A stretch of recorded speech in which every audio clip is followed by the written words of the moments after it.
what had never happened for me in all those years of school and all those hours of workshop and all of those classes, through all of those revisions, is I had never been coached on how to put a book together. What's good? I'm Nikisha Elise Williams, and this is Black and Published, bringing you the journeys of writers, poets, playwrights, and storytellers of all kinds. Today's guest is Derrick Harriell, author of the poetry collection, Come Kingdom, a book Derrick thought of as his Magnum Opus, chronicling all the conversations Black men don't want to have, not even with each other. Me and these brothers start having this conversation, and somebody say, "Oh yeah, I dealt with that shit too." You mean when like your swimmers ain't really swimming, and then damn, how come we never talked about this? These men talking about their bodies, me talking about my body, me talking about seeing a urologist and the embarrassment of that, and at that point it became bigger than like literary art. By breaking out of the stereotypical box of masculinity to embrace vulnerability, Derrick is now on a journey of healing where he's focused on pouring into his son. It's a love he experienced for himself through his cousins in a life he's considered lucky. Derrick breaks down the open mic night where he was first bitten by the poetry bug, plus how he learned to improve his craft in a 2-year period of rejection, and how he managed a 5-year career in a rap group while getting his MFA and PhD. Class is in session next, when Black and Published continues. So let's jump in. Derrick, when did you know that you were a writer?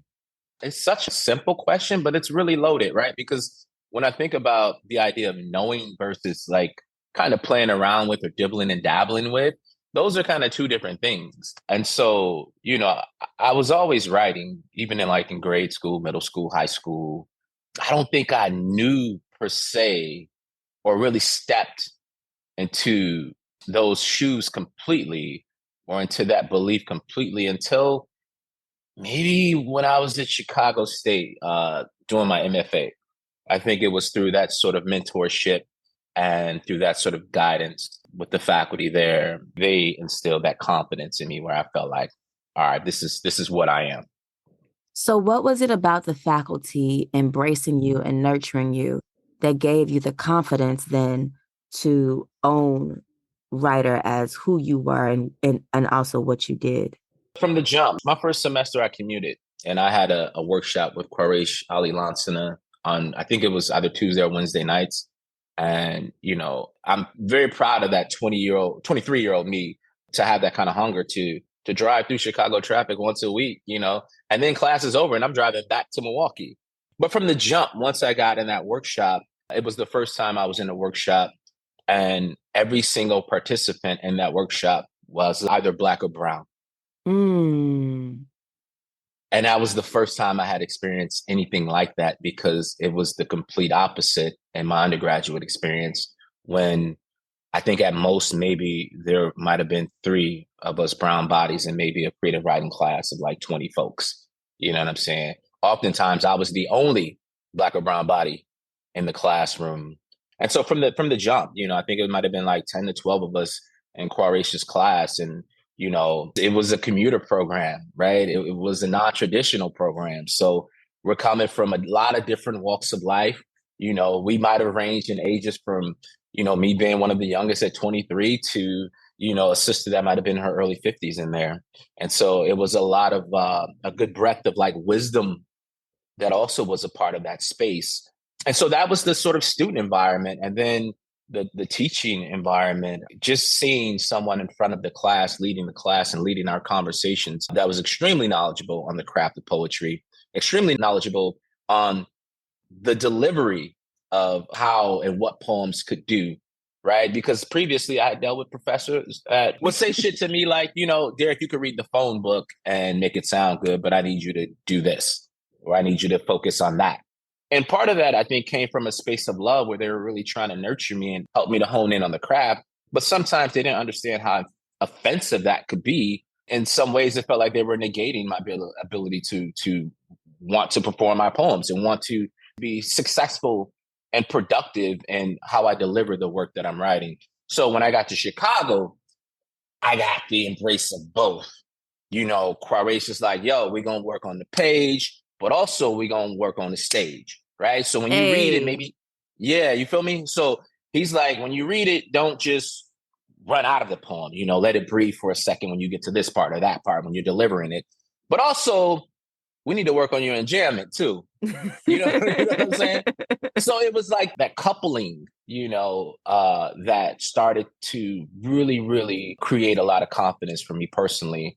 And so that kind of became like sort of the foundation and the nest of what started to make me feel like, this is something that I think not only I want to do for the rest of my life, but that I can be successful in doing. And success meaning, you know, paying homage to the literary giants in those pictures and also trying to sort of reach my own personal goals for myself. I'm just like astounded by the commitment, because driving through downtown Chicago traffic to get to the South Side to 95th Street to the Chicago State campus, I know is nothing nice.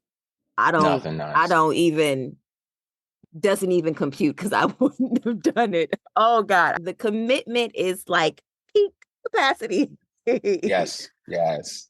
But in doing all of that, I know you said you were a slam poet. Was poetry always the discipline that you just wanted to work in? Like no fiction, no nothing else, just poetry? So it was poetry and like elementary, middle school. Like that was my thing. I was like a little cliche, corny ass romantic, you know what I'm saying? So I would write these corny poems for girls and all that.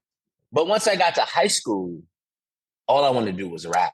Me and my guys, we would always get in like our little ciphers or whatever and battle rap after school or on the bus or before school or at lunch. And like that was like the medium. And I never thought I would make a career in rapping until I got in Black Elephant, the hip hop group that I was a part of. I thought that there was a real possibility that we could have made a livelihood out of that group. We were fairly successful. From around 2001 to about 2005, 6. But all that stated, I went into my first open mic at 19. I was a freshman in college, and I went into my first open mic. And when I saw them on the mic and I saw them doing anything from raps to singing to poetry, almost method acting in some ways, and I saw the brothers and sisters like, they had these names like coming to the stage now, like King Prophet. And I'm just like, where's King Prophet? You know what I mean? And then this little 5'4" cat would like walk out, but have the dopest poems. And I was like, I want to do that. This is what I want to do. I love that so much.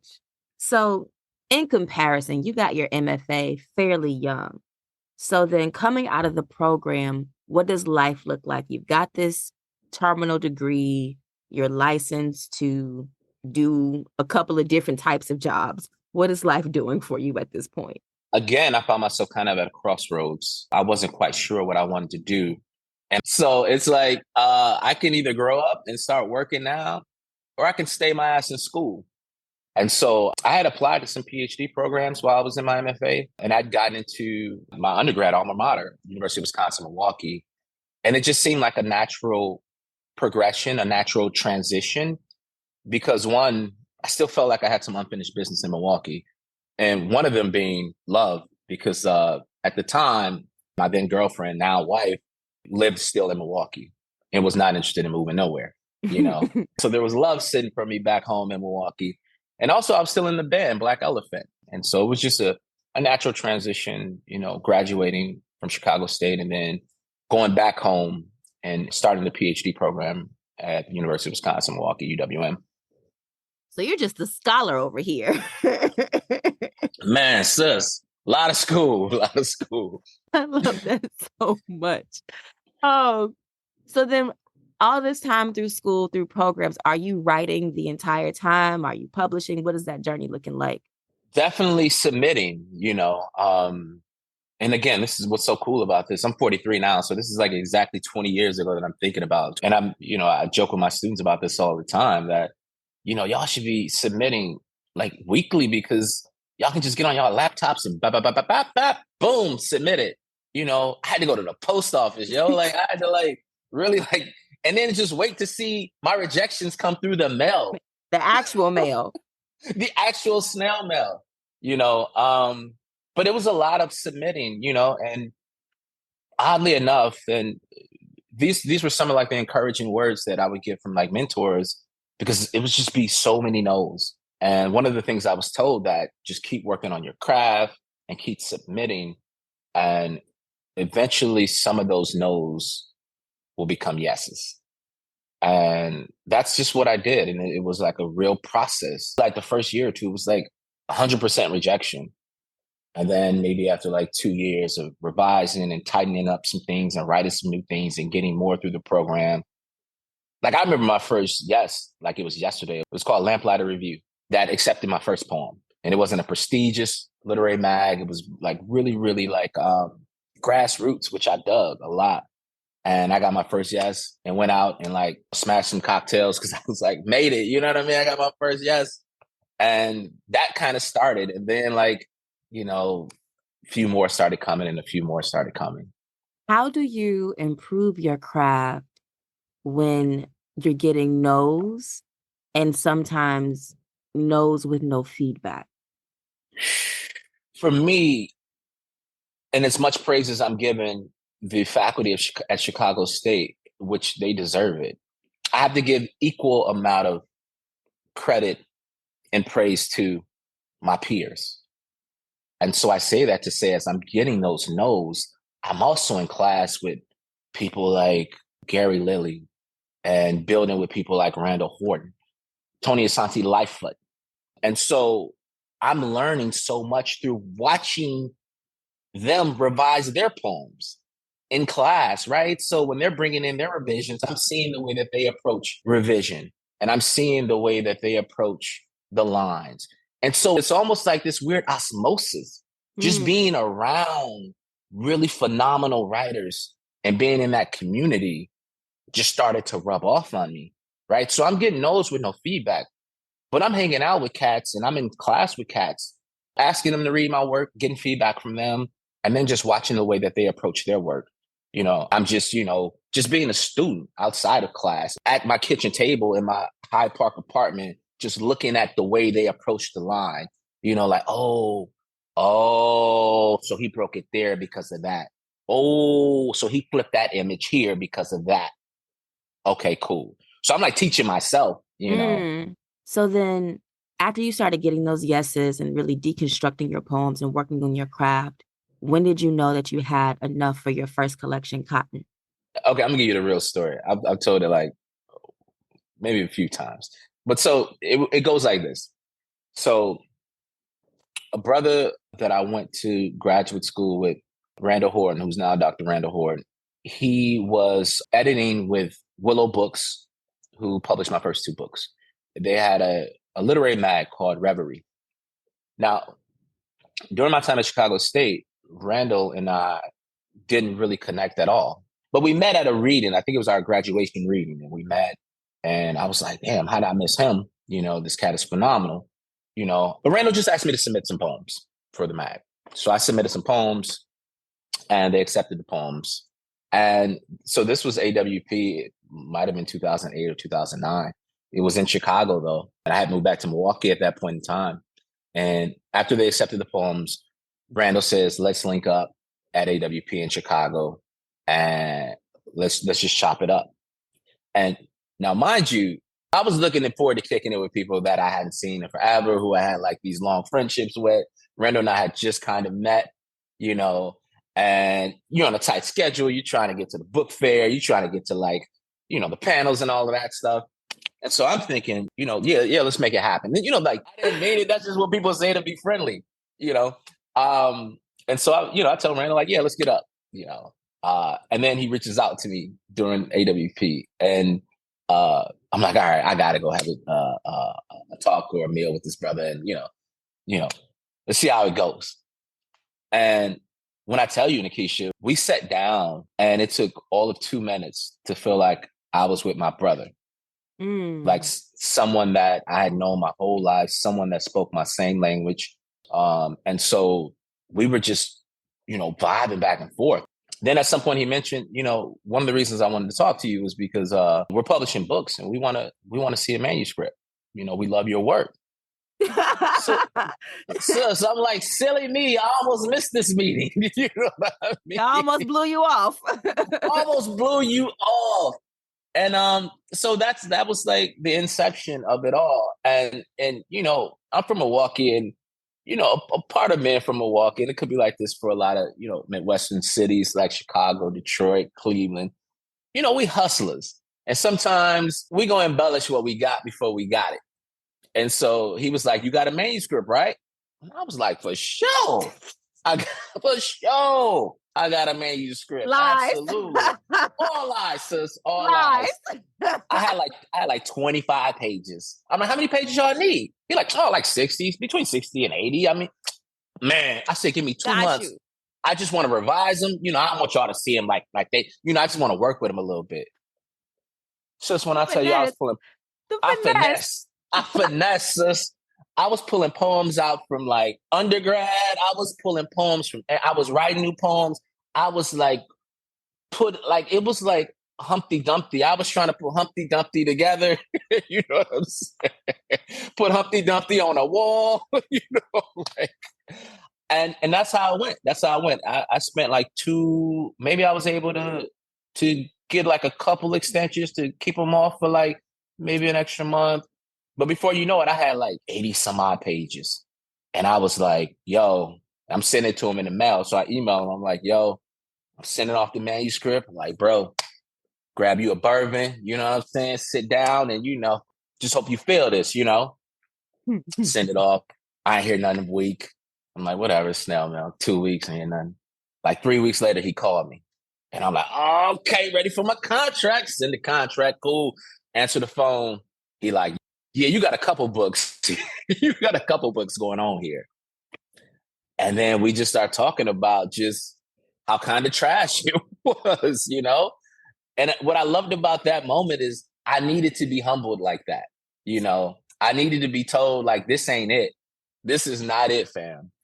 And so what had never happened for me in all those years of school and all those hours of workshop and all of those classes, through all of those revisions, is I had never been, up to that point, I had never been coached on how to put a book together. Come on now. So what subsequently happened, Randall walked me through putting that manuscript together for about 4 or 5 months. It was like he held my hand and he walked me through that process. And it was so generous and gentle of him to have that kind of patience with me, to say, hey, he could have been like, yo, we're not fucking with it. We don't want it, or come back to us in a year when you got it together. When you figure it out. Yeah. When you figure it out. He said, no, fam, I believe in the work. I believe in your vision. You just all over the place. So let me help you rein this in. And that's how we got Cotton. So like Cotton was 2010, Stripper in Wonderland was 2017, and then we get Come Kingdom in 2022. Yep. So there was Ropes in there too. That was 2013. That was a boxing book, Ropes, that was in there. So in taking the time between each project and learning what you did from Cotton about how to put together a manuscript, what was the mission when you were putting together this latest work, Come Kingdom? Magnum Opus. I wanted to write a book that if it was my last book, I'd be cool with it. If this is the last thing, as far as poetry, this is the last poetry collection that I write, I'm okay with that. And so really it was about me trying to impart every tool that I learned over my years of writing. I wanted to pull no punches. I wanted to duck from nothing. Again, whether it was sort of ducking from things that I had in the toolbox or contextual things that, I might not normally talk about. I was like really thinking like Biggie, like treat my last like my first and my first like my last. Like trying to capture like the hunger that I had when I was writing Cotton and when I was just grabbing all those books and I was finessing. You know what I'm saying? Because at some point, especially within the world of academia, it just became really, really professional and business-like. And then, for me and like my profession, it's like, oh, I need a book for associate professor. Oh, I need a book for full professor. Oh, I needed that book for tenure, And so with this one, I didn't have to write this book. I was fine professionally, but things were happening in my life personally that I started to write about that I never thought I would allow people to see. I thought like maybe I'm just going to start just by way of catharsis, just writing some poems about things that the men in my circle were not talking about and that I was experiencing, just to get it off my chest and maybe share it with some of the homies. But what happened is the more I wrote, the more it started to become addictive by way of catharsis and also by way of healing. And Hakeem Adabuti, thinking back to Chicago State, always said, write the poems you want to read. And so then I was thinking, if there was a collection that I would want to read to make me laugh, cry, to provide relief, to provide care, to provide, oh my God, no, he didn't, or no, she didn't, in this time that I'm dealing with, what would that collection look like? I'm about to write it. And you did. I tried. It's hella honest. And I don't mean to be offensive when I say this, but it's hella honest for a cishet Black man, the topics that you cover. Like, I don't think I've ever read anything or heard anything from Black men that exposes what some would consider weaknesses or their vulnerability or their tender emotionality the way that you did with this collection on the page. So, mission accomplished. That means so much to me. So, will you now read some pieces from Come Kingdom so we can talk about this book? Oh my God. Absolutely. Come Kingdom is a collection of poems focused on fatherhood, the desire for children, the failings of the body, and the open dialogues Black men should be having with themselves, their loved ones, and even their doctors. It is an invitation to drop the bravado and embrace the emotion. Here's Derrick. So, without giving too much away, there's kind of three things that's happening. There's a couple that's attempting to family plan and make a baby. There's the daddy issues, right? So there's the daddy poems, the daddy issues. Notice that. But the last theme is the speaker that's realizing that the whole cliche of when you point one finger at someone, there's four pointing back at you, or there's three pointing back at you, right? And trying to reckon with their own implications and the life that they're experiencing. I'll read the first poem. It's called Homecoming King. My mother suffers from fibromyalgia and can only listen to Gladys Knight during the day. Each night, she's a prisoner to the revolver my father placed to her head 1,000,000 bruises ago. Each night, she counts threats like sheep, says trauma is the son of a bitch. Tricky little fucker who shadows like the man, Jeff, who came after my father split. I still think of killing Jeff. I'm unsure that not doing so makes me a conservationist. I believe Jeff should be honored. I've only thought of killing once. Of all the shitty people I've met, it's like winning the fucking lottery. I'm going somewhere with this. 4 months ago, my father left the jailhouse. I'm told he spent a month in solitary confinement for fighting with himself. He swears it was some boogeyman with tattoos and red hair, a mile-long rap sheet. 3 months ago, I wired my father get-by money from a Walmart in Mississippi. 2 months ago, no one could find my father. 2 days ago, my father called and no one could find me. Yesterday, my sister said she gave him get-by money. I haven't seen my uncles since being racist became cool again. I wonder which taverns they're haunting. I wonder the phantasm haunting them. One of my uncles donates plasma for $20 a pop. Hasn't worked a job since his old lady stabbed him in the forearm. This was before my grandma died and everything around us started getting old. Even newborn babies started getting old. My father wants to know if we made our son a sibling to help bury us.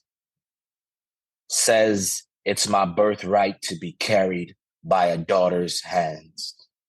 Sometimes I call my sister and hang up before she answers. I call my mother and hang up before she begins mentioning death. The in vitro myth. I know a man who'll commit murder for $15,000. He'll wait in shadows, approach a stranger, cock the hammer, and release a pot of gold in your dreamy head. Once I was watching Locked Up Abroad. Zoe was captured in an Ecuadorian airport wearing 6 kilos of heroin. She'd spend 8 years in an Ecuadorian underworld. She'd perish on her back with a shank in her side and a wish on her mouth. She'd never get $15,000 because the dope never landed in London. I tell my urologist all this when he whispers the price of in vitro. Tell him my parents once divorced over $15,000 and a bad addiction.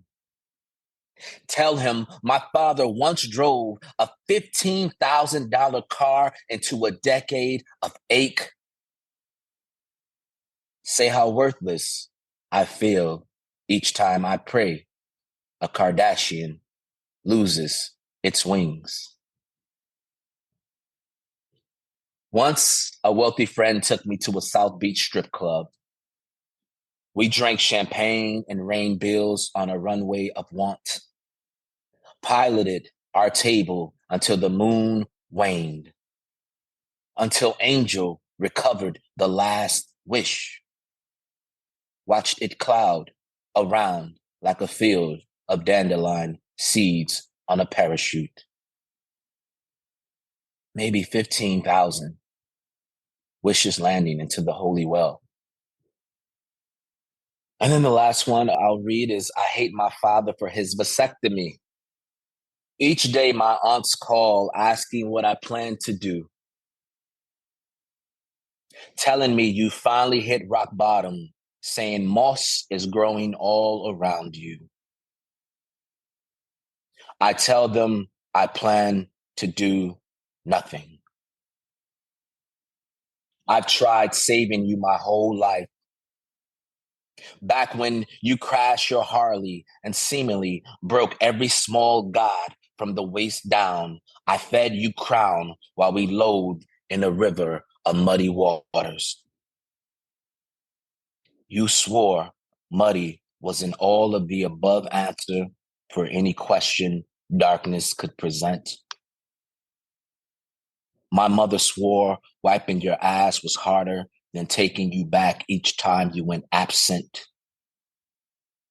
You healed, as all good boogeyman do, wiped blues from your face, then continued your quest of overthrowing kingdoms. I've seen whole husbands turn half king around you, seen you move into another man's castle after hauling his things to the sad side of town. I always thought a love triangle would finish you. My aunts hate me when I tell them I plan to do nothing. They don't say it, but I've been hated enough times to know. I'm told hate is like holding your breath and expecting someone else to suffocate. So sometimes I hold my breath until I'm almost blue. I hold my breath until my phone rings and someone tells me you're suffocating and everything around you is deep blue. You called 3 days ago. We shared our favorite scars and laughed at my aunts for thinking you couldn't be saved by God's sin greater than me. You said you'll die in the rapture of a speakeasy's last call. I told you I was coming home in 2 weeks. You told me the sky is falling on its face. Thank you. So you talked about the 3 themes of the book and wanting this to be like your magnum opus, that if you left poetry forever, you would be all right because this was in the world. Mm-hmm. You also talked about this being therapeutic. Why was it necessary for this to come out of you in this way? I don't know. So I feel like despite, being a Black boy in Milwaukee, Wisconsin, coming up in a very, very dangerous environment and witnessing a lot of traumatic and violent loss and all of the other sort of institutional oppressive forces against Black and brown bodies. And it feels counterintuitive to say this, but I feel like I've lived a lucky life still, and I feel like I lived a very protected life. My mom is 1 of 9, so I got a ton of first cousins. And there's around, speaking of the boys, now men, there's a good amount of us that are about 4 to 5 years apart. There's about 9, 10 of us, and we're all really, really tight. And growing up, and none of these cats are writers or rappers. These are construction workers, hustlers, you know what I mean? Just regular folks in the world who really keep me grounded to this day, So I've called my life a little easier and a little lucky than some of the folks who I love very dearly and some of the things that they've had to deal with, up until COVID, and then that happened, and I'm going to be, I haven't said this anywhere else. But, this book is informed by 2 actual miscarriages that my wife and I experienced. And that's when, all the luck and all the gratitude for the luck turned to resentment for whatever gods there are to be resented, for whatever universe there in energies there are to be resented, and then the sort of subsequent sort of cliche sort of why me, why us, there's a poem here where I say 40 days and 40 nights. I say, and it's in the woman's voice, we're good people who don't ask for much, and so, you're dealing with the loss of 2 kids during a time where you can't go outside, you know what I'm saying? And that really started the underpinnings of this book. But also, as I'm dealing with that, I'm having conversations. We had something called the Cat Daddy Lounge. But once me and the brothers that I talked about realized that we can't see each other, I can't fly to Milwaukee, I can't fly down here, we can't meet up in Vegas or Atlanta or whatever. It was like, yo, how are we going to keep it tight? And so everybody's losing their minds, And so once a week, we would get on a Zoom. This was when I'm first discovering what Zoom is. And initially, I thought it was whack. They were like, let's just all hop on a Zoom. I'm like, man, ain't nobody doing that. Oh, go see D Nice. It's a virtual party. Ain't nobody going to no virtual party. If I can't party in person, then I'm not gonna party. That's when I thought this might be a week. You know what I'm saying? I thought this might be like 2 weeks. Shit, a month later, I'm at every D. I'm like fiending for D Nice. Like, where D Nice at tonight? I got on my outfit. Like, I'm trying to find him on Instagram. You know what I'm saying? Get So dressed that's for club quarantine. dress for club quarantine for real. Risking it all to get a bottle of wine, like mask on and everything, grabbing a bottle of wine, coming back, ready for club quarantine. And so what started to happen? So we started to do these cat daddy lounges, me and all my brothers. And I had never seen these men more vulnerable. And they legit were like talking about being Black men. And also we're talking George Floyd, we're talking civil uprisings. They're talking about being fathers. They're talking about being sons. And then we start talking about our bodies and our health. And because I'm relaying to them what I'm experiencing, you know? And I grew up in a very hyper masculine environment. It was really like, punch a motherfucker in the face. You know what I'm saying? You lift weights. You know what I mean? You get a certain age, you grab a pistol. You never show fear. And so a lot of those guys grew up in the same situation. And I can remember being super young and hearing that someone say that, yeah, you know, she's trying to get pregnant, whatever, but she ain't getting pregnant yet. And shit, got to figure out what's wrong with her. Got to figure out, because you already know over this way. You know what I'm saying? Like, so that was like the thinking that permeated our psyches. Like, if a couple is trying to procreate or make a child, and if that's not happening, it's definitely the woman's fault, because there are no flaws in the hypermasculine male body. I'm seeing a urologist this whole time trying to figure out what's happening with me. Mm-hmm. We subsequently find out, no, everything with your wife is fine. What's happening with you, right? Mm-hmm. I have a part in one of the poems. I said, I'm considering every bad decision. I'm considering the condition of the testicles I'm sitting on, right? So then me and these brothers start having this conversation, and somebody say, oh yeah, I dealt with that shit too. You mean when like your swimmers ain't really swimming? And then damn, how come we never talked about this? We've talked about Giannis and the Bucks. We talked about the NBA Finals. We talked about the new J. Cole. We talked about this movie. We've never talked about this though. Mm-hmm. You know, so all this is happening at the same time. You know, the miscarriages, the civil uprising, me on the Cat Daddy Lounge, me experiencing my brothers in a vulnerable state that I've never experienced them. These men talking about their bodies, me talking about my body, me talking about seeing a urologist and the embarrassment of that. And at that point, it became bigger than like literary art. It became like, I want to write something that the men on this Cat Daddy Lounge Zoom call can read and share, right?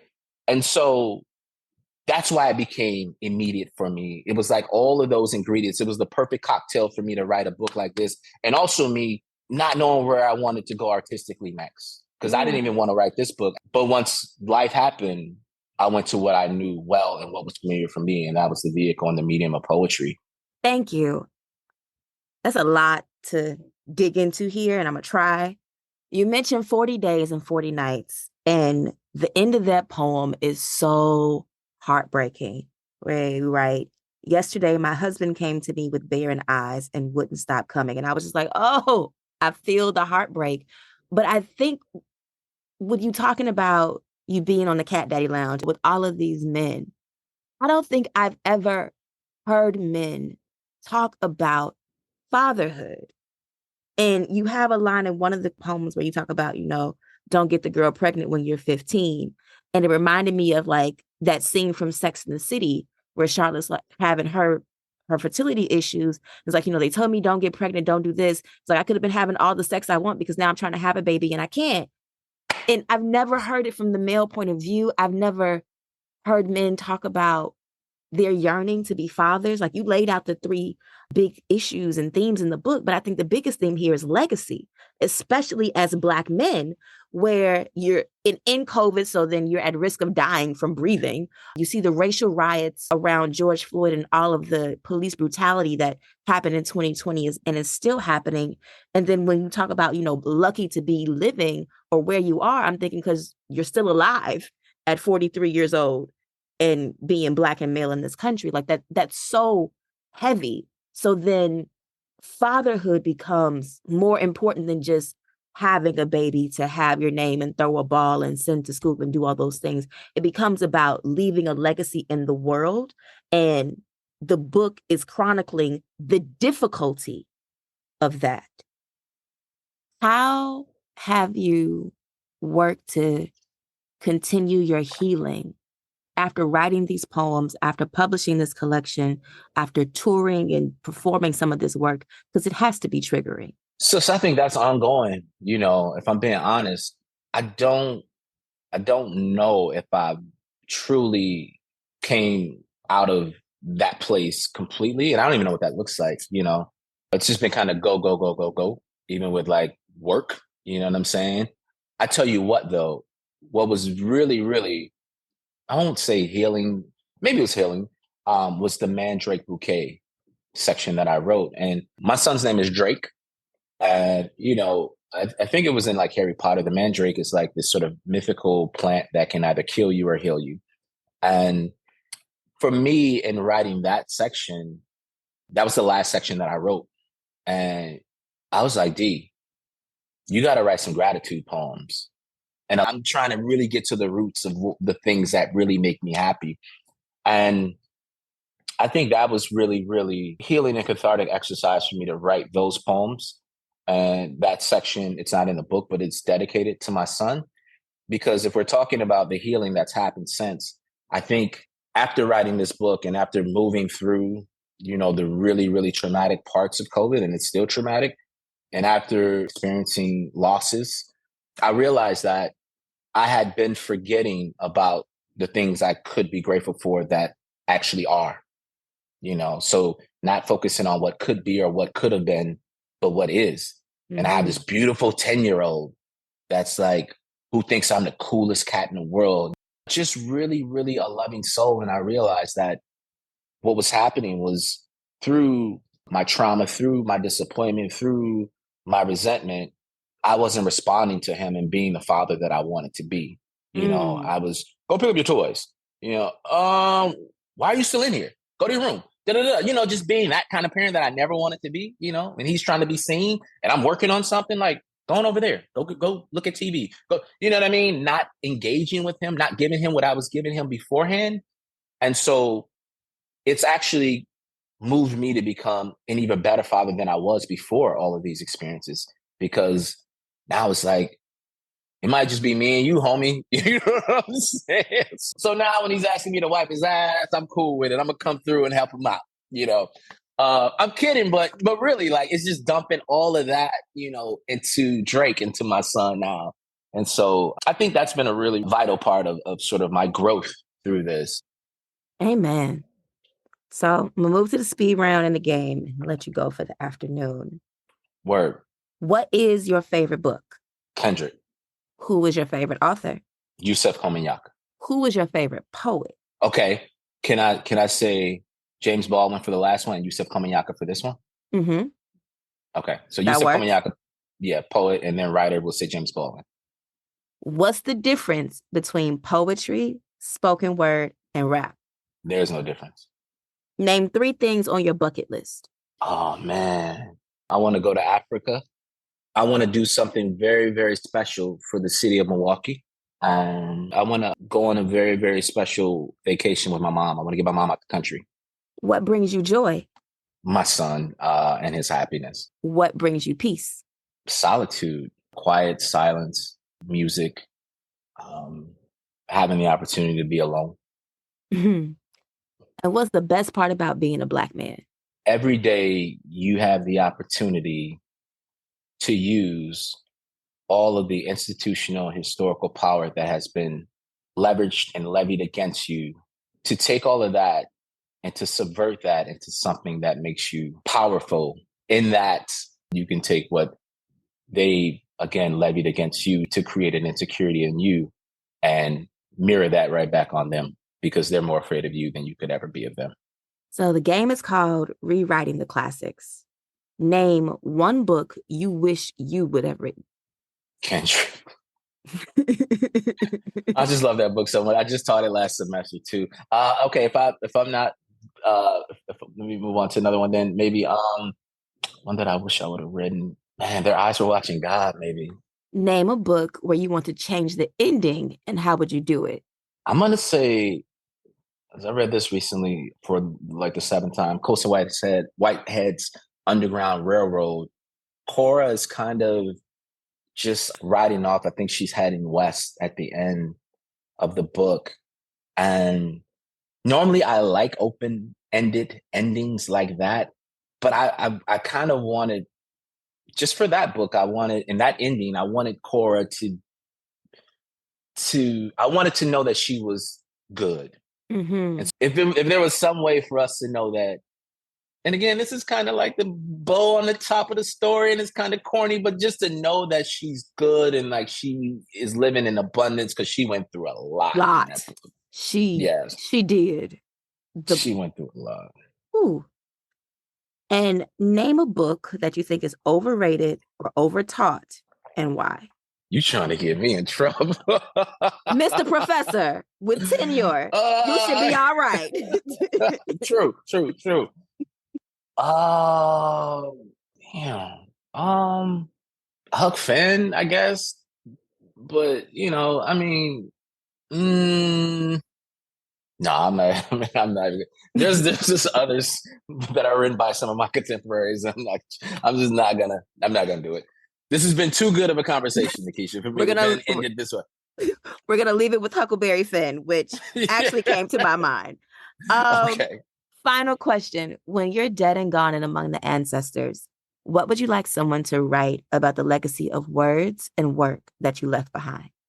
That there was an authenticity, an honesty, a fearlessness, and a philanthropic nature to the work that I produced. It was for the people, and not just solely about the writer and the writer's career and his own ego, but that it was an offering to not just literature, but to the people, be that people in schools, high schools, middle schools, community, whatever, that it was felt. Amen. Thank you, Derrick. Thank you, Nikisha. Big thank you to Derrick Harriell for being here today on Black and Published. Make sure you check out Derrick's latest poetry collection, Come Kingdom, out now from LSE Press. And if you're not following Derrick, check him out on the socials. He's at Derrick Harriell on Twitter and Instagram. And you spell his name Derrick, and Harriell is Harriell. That's our show for the week. If you like this episode and want more Black and Published, head to our Instagram page. It's at Black and Published, and that's BLK and Published. There, I've posted a bonus clip from my interview with Derrick about his longing to have a little girl. Make sure you check it out and let me know what you think in the comments. I'll holler at y'all next week when our guest will be Yeso GD, author of the African mysticism suspense thriller, Tale, Book 1, Knowledge. The difficulty of this book to be out at first was a bit hard, because you can publish your book, you can do whatever you need to do to make sure that the book is out, but to be able to get the attention of the people to read your book can be very hard. That's next week on Black and Published. I'll talk to you then. Peace.